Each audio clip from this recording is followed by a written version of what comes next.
specific facts of this matter, we do so bearing in mind that the constitutional standard is not one of perfection, but equally it is not one of mere tokenism.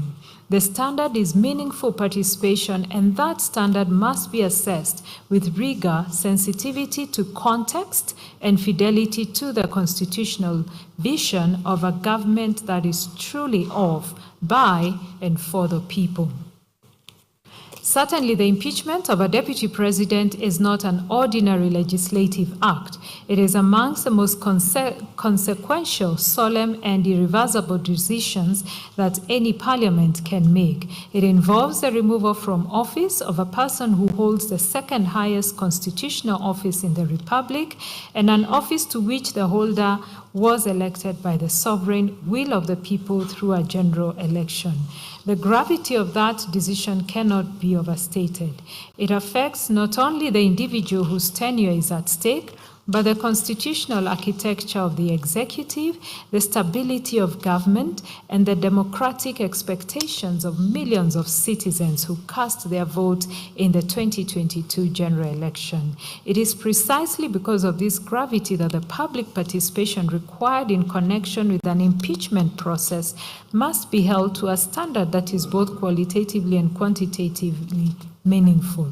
It is equally against this exacting standard that we assess the public participation conducted by the National Assembly in connection with the impeachment of His Excellency Gachgua.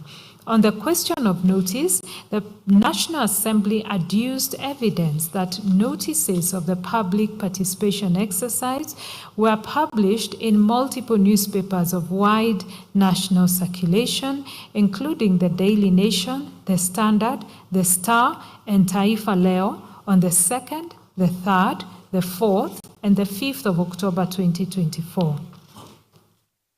We recognize that the publication of the notices in both English and Kiswahili was a deliberate effort to reach citizens across the linguistic divide and to ensure that the exercise was not confined to the English-speaking, urban, and formally educated segment of the population.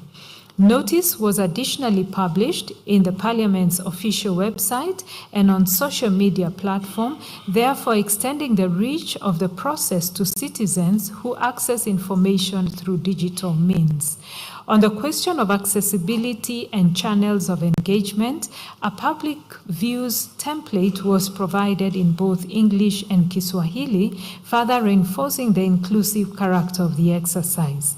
Constituency offices and county women representative offices, altogether totaling 337 access points spread across every corner of the country, were directed to remain open, including on the 5th of October 2024, to receive public submissions. Citizens were further afforded the option of submitting their views by email, by post, hand delivery, and online submissions could be made through Parliament's website, which further meant that participation was not contingent on physical presence or geographic proximity to a hearing venue. On the question of numbers, the evidence shows that just over 223,000 members of the public participated in the exercise. We are mindful that the significance of a participation number cannot be assessed in a vacuum. It must be considered in the context of the time available, the channels provided, the nature of the decision being made, and the standards previously endorsed by the courts. The Supreme Court in the BAT case affirmed that both quantitative and qualitative components are relevant to such an assessment. Equally, in Robert Gachgua, the Court of Appeal affirmed the principle that the quantitative component of public participation is a relevant but not determinative consideration, and that the adequacy of participation must be assessed in light of all the circumstances. Viewed against these standards, a participation figure of 223 citizens achieved within the constrained timeline represents a considerable level of civic engagement in a single parliamentary process. We say so further considering the relationship between the state's obligation to facilitate public participation and the public's exercise of the right to participate. These are two distinct constitutional responsibilities, and the law does not conflate them. The constitutional obligation that falls upon Parliament and upon all state organs charged with facilitating public participation is an obligation of facilitation, not an obligation of outcome. Parliament is constitutionally required to provide adequate notice, accessible channels, sufficient information, and a genuine opportunity for the public to engage. That obligation, once discharged, exhausts the constitutional duty of the facilitating organ. At least that is our understanding of the Supreme Court's pronouncement in Cabinet Secretary for National Treasury and Planning that, I quote, based on the textual markers herein, Parliament's duty is to facilitate public participation and involvement in the legislative and other business of Parliament and its committees. As is plain from its wording, this provision only imposes a duty to facilitate public participation and involvement in the legislative process, end of quote. We hold the view that what the public chooses to do with the opportunity is a matter of individual and collective civic agency, and that agency belongs to the people and not to Parliament. To hold Parliament responsible for the volume of public participation and to judge the constitutional adequacy of a public participation exercise by the number of citizens who choose to avail themselves of it would be to conflate the duty to provide an opportunity with the duty to compel its uptake. We take the position that a process that was accessible to all but availed by a few is not, by reason of low turnout alone, constitutionally deficient, provided that the low turnout was not the product of inadequate notice, inaccessible venues, suppression of participation, or any other failure on the facilitating organ. This principle finds support in comparative jurisprudence. The Constitutional Court of South Africa in Doctors for Life International case was emphatic that Parliament bears a duty to facilitate public participation and that the standard against which that duty is measured is one of reasonable facilitation. It therefore follows that the adequacy of the exercise ought not to be measured by the number of members of the public who ultimately chose to engage or by whether any particular outcome was achieved. The true measure is whether the state discharged its obligation to create conditions in which meaningful participation was genuinely possible. We are therefore persuaded that the appropriate legal standard against which compliance by the National Assembly must be measured is not one of perfection, but one of reasonable sufficiency in the circumstances. As we have stated, the Constitution does not demand flawless execution of public participation. What it demands is a genuine, accessible, and meaningful opportunity for the public to be heard. Even accepting, as we do, that logistical and operational challenges may have arisen in certain isolated cases, which is not an uncommon occurrence in any large-scale nationally coordinated exercise conducted under time pressure, such localized deficiencies would not invalidate the entire process, as guided by the Supreme Court in the BAT decision. The evidence before this court shows that the door was opened widely, accessibly, and in good faith. Additionally, the fact that His Excellency Gachgua's response to the charges was not availed to the public during the window does not, without more, render the exercise deficient. The purpose of public participation in the impeachment process is substantively and functionally distinct from the adversarial hearing to which the respondent is entitled. The public was called upon to express its views on whether the allegations assessed on their face were of sufficient gravity to warrant a removal of a constitutional office holder. It was not and was never intended to be a mini trial of the charges. The Constitution vests the final decision-making authority in the National Assembly and the Senate, both of which are representative bodies exercising a delegated mandate from the people. These institutions heard, considered, and weighed both the allegations and His Excellency Gachgua's full response before proceeding to vote. On the question of compliance with the court orders of 3rd October 2024, which directed the National Assembly to organize public participation at least at constituency level, we find upon careful evaluation of the evidence placed before us that the National Assembly took demonstrable and timely steps to give effect to those directions. A memo from the Clerk of the National Assembly contained at page 996 of the National Assembly's documents provided as follows. The title of the memo was Collection of Public Views on the Special Motion for Removal from Office by Impeachment of the Deputy President of the Republic of Kenya. And the Clerk of the National Assembly writes, as you are aware, the National Assembly is currently considering a special motion for the proposed removal from office by impeachment of His Excellency Rigathi Gachagua, the Deputy President of the Republic of Kenya. To facilitate this process, public hearings were scheduled to be held in all 290 constituencies on Friday, October the 4th, 2024 from 8 to 5 p.m. and members of the public were notified to submit their views to the constituency or county. Offices of all members of Parliament of the National Assembly notified to submit their views to the constituency or county offices of all members of Parliament of the National Assembly.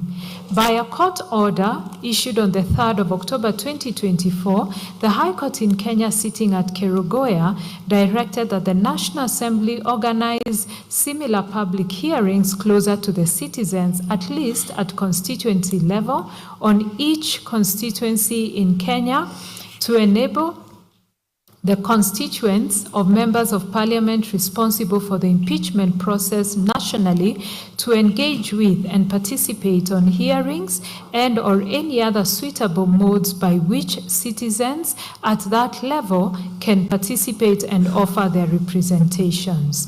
In this regard, you are required to continue facilitating and coordinating the public participation exercise on the special motion within your constituency or county office. Please ensure that you implement the following: availability of forms. Ensure that copies of the public views template are physically available in your offices. In addition to the physical forms availed earlier, additional forms can be downloaded from the Parliament's website. 2. Collection of views. Collate all views, including memoranda, completed public views template, and any other submissions relating to the exercise. Note to transcribe oral submissions into written form using the designated template. 3. Submission of collected views. You are required to submit the collated views arranged per constituency to the collection center, which has been set up in Parliament Building, Nairobi, at the entrance of Bunge Tower. Alternatively, you may hand over the forms to the respective officers designated for your counties or constituencies as per the attached list. All submissions must be received by Sunday, the 6th of October, 2024. Please ensure that your respective offices remain open on Saturday, the 5th of October, 2024, as from 8 a.m. to 5 p.m. to facilitate the exercise. please utilize the operation facilities and resources available in your offices to print or photocopy the forms and to support any other aspects of this exercise. For seamless coordination, we have shared the contacts of parliamentary officers responsible for each county or constituency. I close the quote. The petitioners allege that no actual hearings were held at the constituency level, contending in effect that the exercise was a procedural facade. The allegation was effectively countered by substantial evidence presented by the National Assembly. This included the report of public participation on the proposed removal from office by impeachment of His Excellency Rigathi Gachagua, EGH, the Deputy President of the Republic of Kenya. The report contained a detailed analysis of the aggregated constituency tallies. See table number 4 at page 180 of the report. Supported by photographic documentation of the exercise conducted across multiple constituencies, as well as an official account comprehensively outlining the scope and substance of the proceedings. It is a well-settled evidentiary principle that a bare denial or unsubstantiated allegation cannot displace positive and particularized evidence to the contrary. The petitioners bore the burden of proving on a balance of probabilities that the public participation was an illusory or ineffective exercise. That burden was not discharged. It was also common ground that the public participation was tabled before the National Assembly on the 8th of October 2024.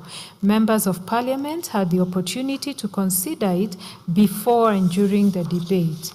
One of the petitioners mounted a specific and pointed challenge to the integrity of the report's data, contending that the figures recorded for Keio South were statistically impossible in that they purportedly reflected a support rate of 162.78%, a figure that, if accurate, would self-evidently exceed the mathematical ceiling of 100% and thus portray either gross error or deliberate manipulation.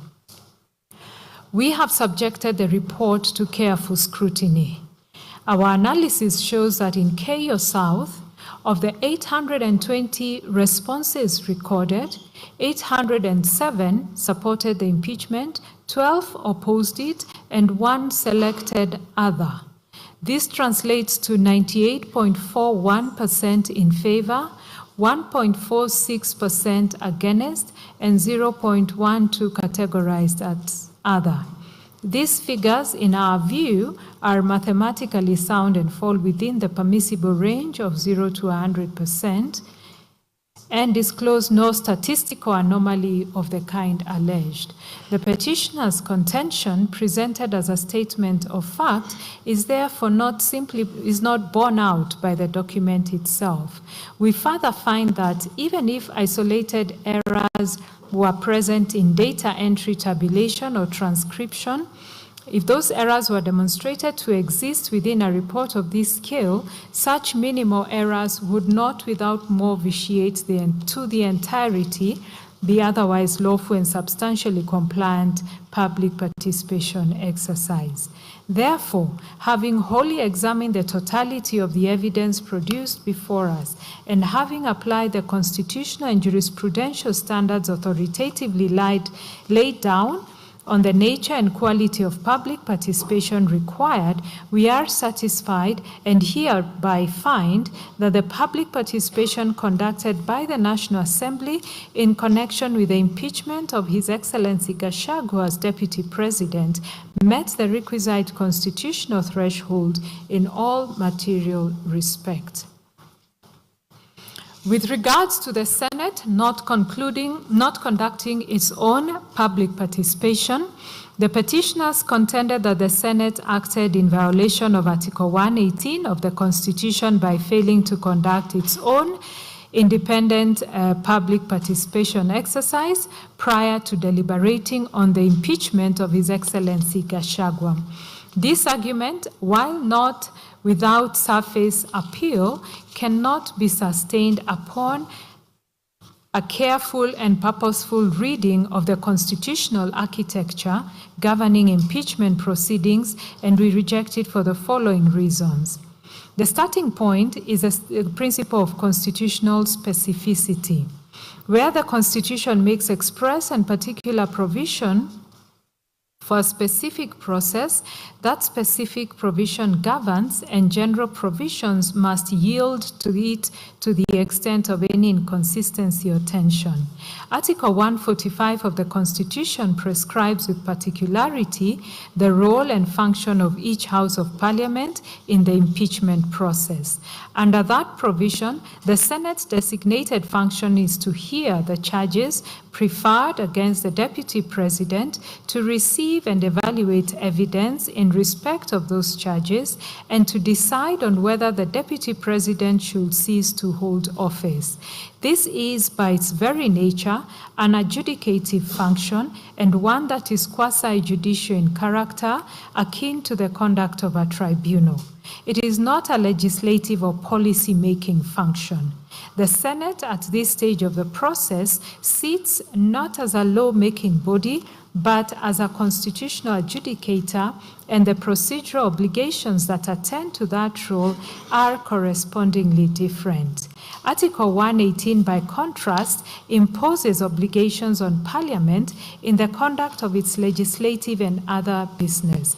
It provides in material part that Parliament shall conduct its business in an open manner, that its sittings and those of its committees shall be open to the public, and that Parliament shall facilitate public participation and involvement in its legislative and other business. The operative phrase is legislative and other business, and the interpretive question is whether Senate's adjudicative role in impeachment proceedings falls within the scope of that phrase. We find that it does not.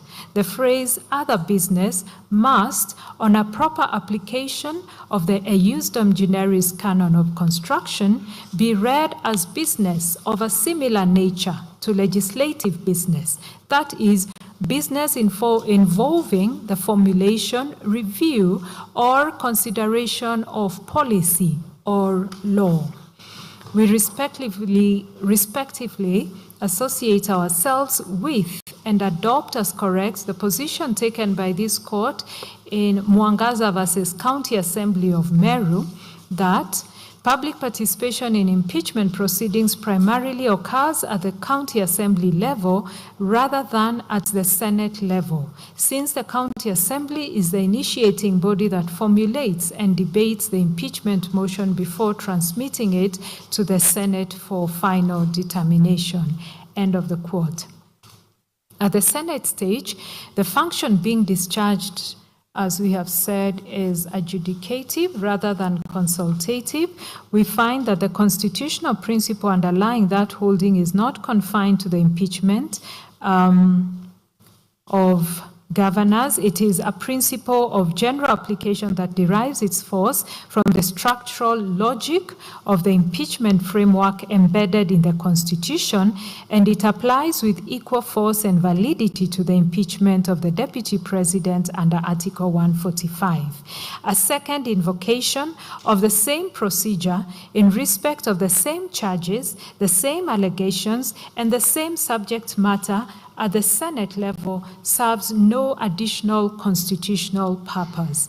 We therefore find that the Senate did not violate Article 10 or 118 by failing to conduct its own independent public participation. Finally, the question of whether public participation was constitutionally required for the nomination and approval of His Excellency Kindiki as Deputy President calls for a holistic interpretation of Article 149(1) of the Constitution, read in its proper textual, structural, and purposive context. Article 149(1) provides in express and unambiguous terms that within 14 days after a vacancy in the office of Deputy President, the President shall nominate a person to fill that vacancy, and that the National Assembly shall vote on the nomination within 60 days of receiving it. The correct approach to that interpretive exercise is well settled. The Supreme Court affirmed in the matter of the principle of gender representation in the National Assembly and Senate that constitutional interpretation must be holistic and that no provision of the Constitution may be read in isolation, divorced from the broader architecture of the document of which it forms part. The court elaborated the context of that holistic approach in the matter of Kenya National Commission on Human Rights, holding that holistic interpretation requires contextual analysis, which is reading a constitutional provision alongside and against related provisions so as to arrive at a rational and principled understanding of what the Constitution must be taken to mean, having regard to its history, the issues in dispute, and prevailing circumstances. It is this disciplined, context-sensitive methodology that we apply to the question at hand. A holistic reading of Article 149(1) in its contextual context reveals compellingly that this provision is self-executing. It prescribes a complete and self-contained procedure of nomination by the President within 14 days, followed by a vote by the National Assembly within 60 days. It makes no cross-reference to any other article for supplementary procedure. Critically, it makes no mention of public participation, nor of committee vetting, nor of any other consultative mechanism. The framers of the Constitution were not silent on public participation by inadvertence. When they intended to require it, they said so in express terms. Article 118(1)(b) expressly mandates Parliament to facilitate public participation in its legislative and other business. The deliberate omission of any equivalent requirement from Article 149(1) is itself a constitutional signal that must be given interpretive effect. To read a public participation requirement into Article 149(1), where none appears in the text, would be to engage in precisely the kind of unbridled extrapolation that the Supreme Court cautioned against in Kenya National Commission on Human Rights.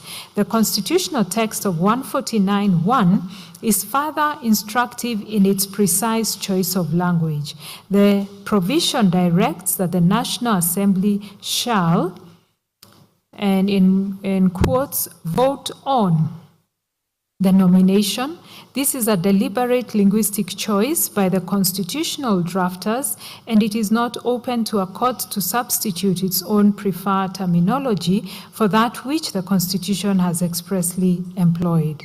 As the Speaker of the National Assembly correctly ruled, the phrase vote on connotes an electoral determination so that the National Assembly was in constitutional substance electing the Deputy President from among the nominee presented by the President and not approving an executive appointee in the manner of a parliamentary vetting process. That interpretation is faithful to the constitutional text and is consistent with the structural design of that provision. This understanding is further reinforced by Articles 1, 2, and 1, 3 of the Constitution, which vest sovereign power in the people and provide for its delegation to, among other organs, Parliament. When the National Assembly votes on a nominee for Deputy President under Article 149(1), it is not acting as a conduit for public opinion, but exercising delegated sovereign authority on behalf of the people. The Constitution makes a deliberate structural choice not to provide for a by-election to fill a mid-term vacancy in the office of the Deputy President, electing instead to vest that determination in the National Assembly as the people's primary representative institution.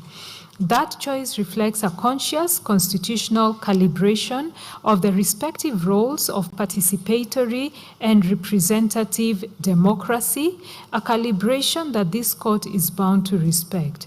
To accept the petitioner's contention that public participation is a constitutional prerequisite for every decision of constitutional importance would be to obliterate the distinction between participatory and representative democracy and to impose an obligation on the National Assembly to conduct public participation before every significant vote, including the election of the Speaker, the Deputy Speaker, and appointment of committee chairs. That is plainly not what the Constitution requires. As this court confirmed in Okoiti and 6 others versus Cabinet Secretary for National Treasury and Planning, where it was held that the representative democracy as a complement to participatory democracy is independently and fully constitutionally recognized. The Supreme Court stated as follows, that Article 1.1 declares that the sovereign power belongs to the people of Kenya, and that power can be exercised only in accordance with the Constitution.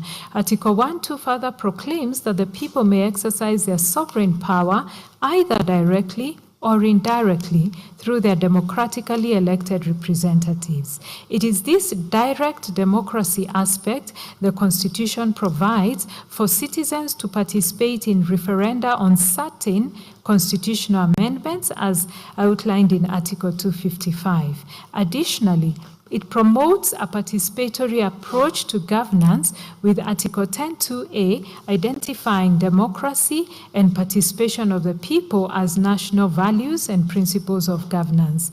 This is reinforced by specific constitutional obligations such as the duty imposed on Parliament under Article 118 1B to facilitate public participation and involvement in its legislative and other business. Conversely, the Constitution also provides for indirect democracy.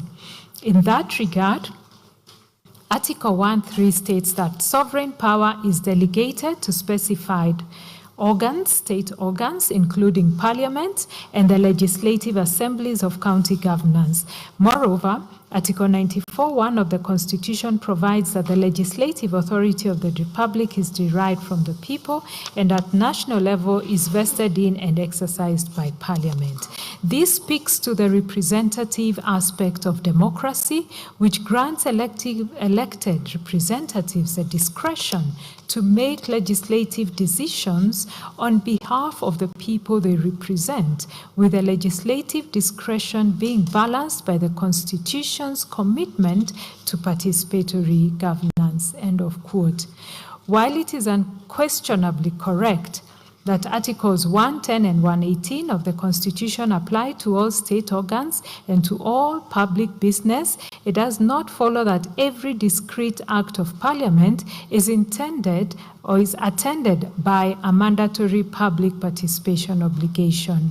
The vote contemplated by Article 149.1 is a discrete, constitutionally prescribed electoral act. It is not the making of a law, it is not the formulation of a policy, it is not the implementation of a public program.